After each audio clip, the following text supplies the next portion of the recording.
Hey guys, Tom Duppstadt here. So I can't tell you how many times I've already filmed this little video.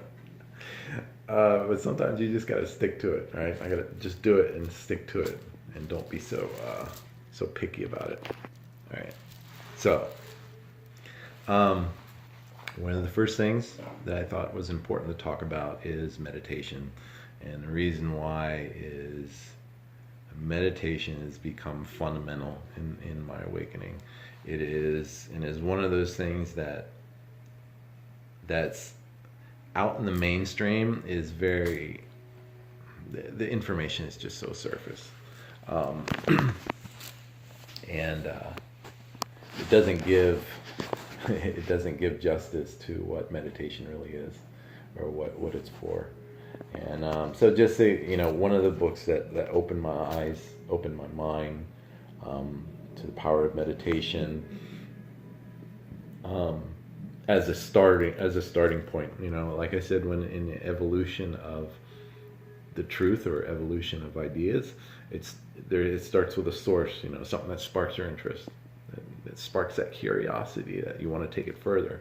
And this was the pretty much the first book, I'd say, that brought me on that quest. Becoming Supernatural by Dr. Joe Dispenza.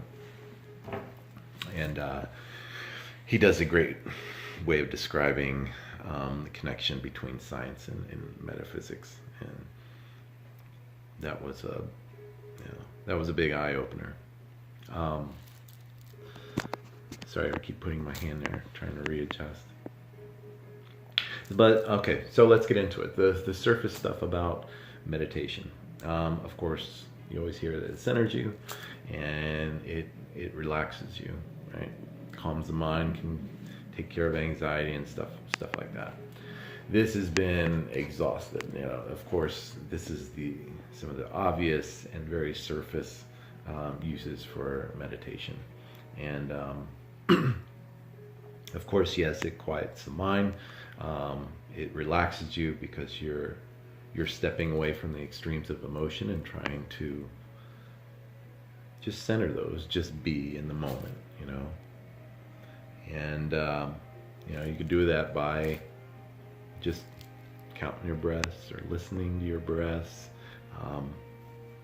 People think that's the part that's important. That you're supposed to focus on that. It can be tones. You can do mantras. You could use whatever you want. The point is to achieve non-thought, right? So what is non-thought?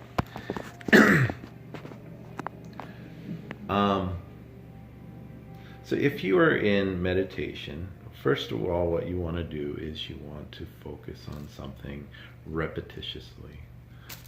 I prefer to use frequencies, tones, and I try to balance on that tone frequency. And I don't try to focus on anything else. You don't think about the troubles you had earlier in the day. You don't think about these other thoughts. You just try to focus on this tone. And what will happen is thoughts will come into your mind. And just because they come in your mind, don't say, I can't do meditation. Mind you, this takes practice. It does take practice. But it's not what people think. And that's what I'm trying to get across here. So the thoughts will come into your mind. And you just let them pass. You don't want to talk to them. You'll talk to your thoughts later. We'll get into that. But what you're going to do right now is just let them pass. Don't force them away. Just let them come, let them go. But don't talk to them. And what will happen is, after a period of time, you'll realize, like, oh crap, I've been having a conversation with this thought for the last 5 minutes. And you're like, oh man, I thought I was doing good. And that'll happen. Don't get upset. Don't get frustrated. You just want to bring it back. You want to refocus. And what'll happen is, over time, the intervals between the thoughts that come in will get longer and longer. And the time that you're focusing on those thoughts, that you end up talking to it, will become less and less. Not only throughout the meditation, right? But as you do meditations regularly, as a daily practice, you'll find that when you do these meditations, it's continually shrinking. Okay, well, that time in between these intervals, and this moment when you forget that you're focusing on your breath, you forget that you're focusing on that frequency or mantra, and yet you're not talking to anything in your mind, that is the moment. That's non-thought. And that's when the magic happens. See, this is when it gets fun, right? Because this is when you can get into, yes, you can get into psychic abilities. You can tune in to those and develop psychic abilities in this stage. And I learned that from Eric Pepin, from Higher Balance Institute, reading his books. Read his stuff with caution, because he's got a lot of things, he makes a lot of stuff up in there. But he does offer a lot of great advice and information on meditation and the connection to psychic abilities. But so why would that be a thing? Why does that make sense? And it's because when you quiet everything down and everything's centered, not just your mind, your emotions, your body, you become very in tune with very subtle frequencies. And you have to think about what's around you, right? We didn't discover gamma rays until recently, and yet it was all around us. It's not like it never existed. It always existed. We just never knew it existed. Take your Wi-Fi. Think about the Wi-Fi. You got movies. You got music and potentially infinite amount of information that's able to be tapped into this Wi-Fi, this stuff that's all around us. And yet we can't even we can't tune into it, or even we can't even tell it exists. We can't even sense it exists. Much less, being able to harness it and tune into it to make it useful. Like, you need a computer to take in that frequency and be able to interpret that frequency into something useful, right? This is what you're doing in meditation. And it makes you more in tune to those subtle energies that are all around us. They're all around us. And it also allows you to communicate to things that are outside of us. Whether it's going to be your guides, whether it's going to be your higher self, whether it's going to be a past loved one, whether it's going to be in prayer. That's exactly what prayer is. Prayer is meditation. And if you do it correctly, you're quieting your mind and you're allowing these things to come to you, right? And more on that in the next one, because this is leading up to something. But yes, it allows these types of communication, and the way, and it's not, you can't think of communication as just somebody's talking to you. No. The universe doesn't work like that. In fact, most of the what exists in the universe is telepathic. So you're going to be approached with feelings, thoughts, images, a sense of something, a color. You can feel pressure changes. You can feel subtle tickles. You can feel, just be in tune and listen. And during the meditation, don't judge. If you have a crazy thought, don't judge it. See, when you're in that centered state, that's when the thoughts become important. Because those thoughts early on that you're trying to just dismiss and let them go, that's your ego. That's the surface stuff. So what's important is, when you're centered, these thoughts that come in, Pay attention to them. Start keeping a journal, writing about any sensations. Start playing with the sensation. And what I mean by that is testing it. Ask it to happen again. Test it. Is this my higher self? Let me feel pressure between my eyes. Or maybe you feel something else when you say, ask a question like, show me a sign of my higher self. Maybe you'll feel something on your toe, right? Maybe you'll see a flash of color, maybe a number. You don't, in other words, this is how they communicate. And especially early on, when you're learning, these things can be super subtle because you're not used to them. But pay attention to them, even if you think they're coming from your mind. Because what I've noticed is it could be like God talking to you, or it can be your ego talking to you, and you can't tell the difference because it's in your voice and it's using your language. But that's how it works. That's how it works. So, yeah, that's meditation, man.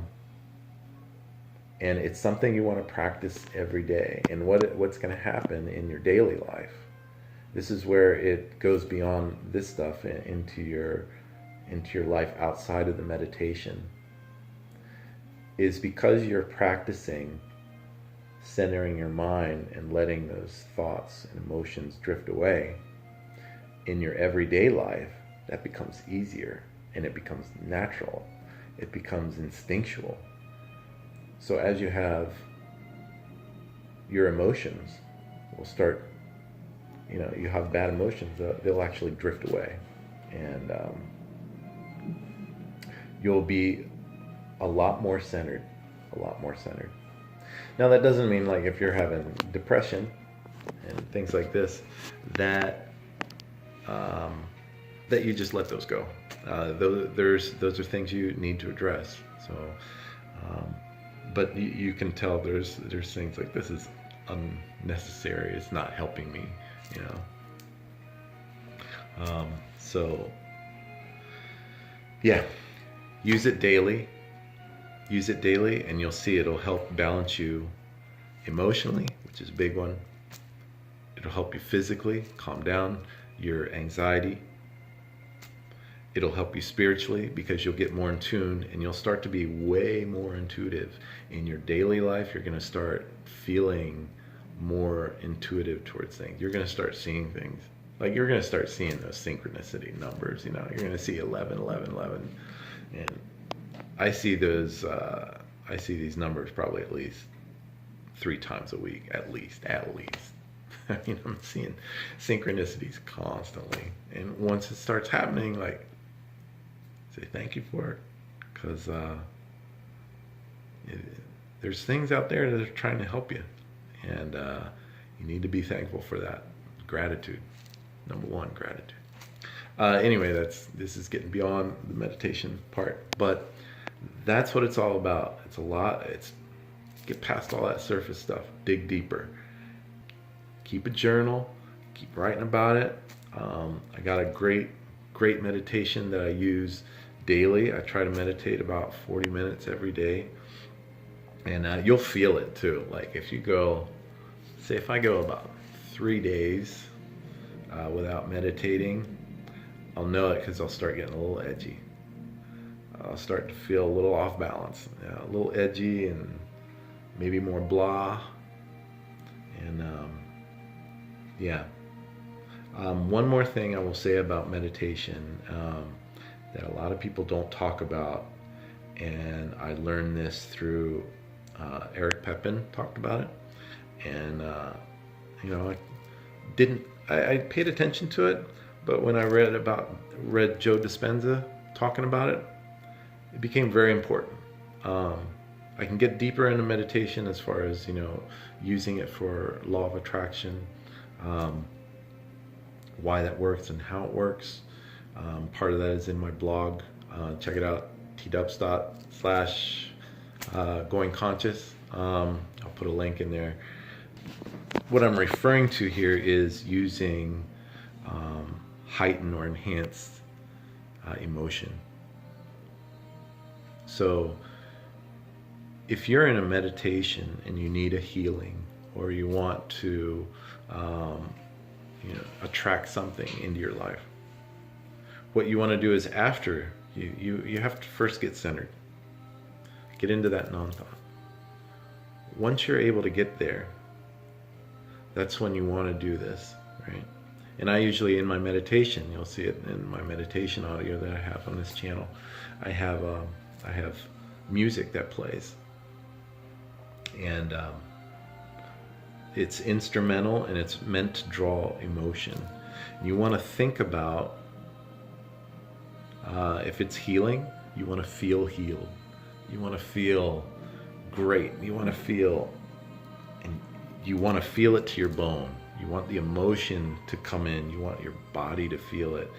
And if you're doing law of attraction, if you're trying to attract things in your life, and healing is the same thing, you're attracting this intelligent energy that's healing your body. That's all it is. That's all healing. All the way down to Jesus. I don't even want to get into it, because it's going to get too much for you. This is what I talked about, giving you too much at once. But you're drawing this energy in to heal you. And it's all about law of attraction. You're attracting these things.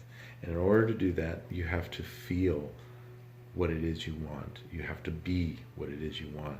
Not ask for it. You're not asking for it, because then it's still out of your reach. You want to live an experience in your mind, in your meditation, where you have it and you're so happy and you're joyful. And like, I can't tell you how many times I've just teared up in this experience. I swear, I just tear up because I'm just so thankful.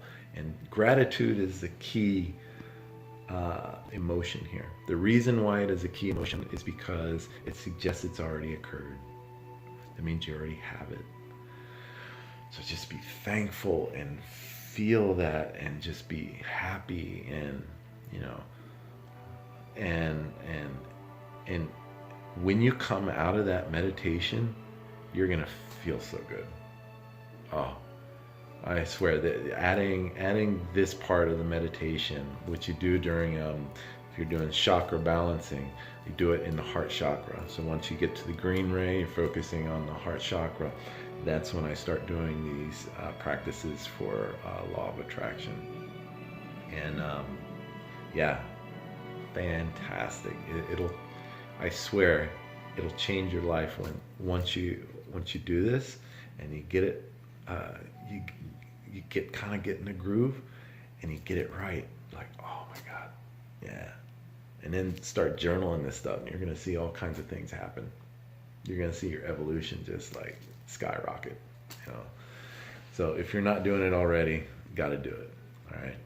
Anyway, subscribe to my channel. I think I got 1 subscriber right now. You got to start somewhere, and I think I subscribe to myself. I don't know. And check out my website at tduppstadt.com/goingconscious. And I'll put the link at the bottom. Anyway, thanks for tuning in, and I got a lot more for you, and it's gonna get crazy, but this is how it starts. Get in touch with those subtle energies. All right, take it easy. Bye.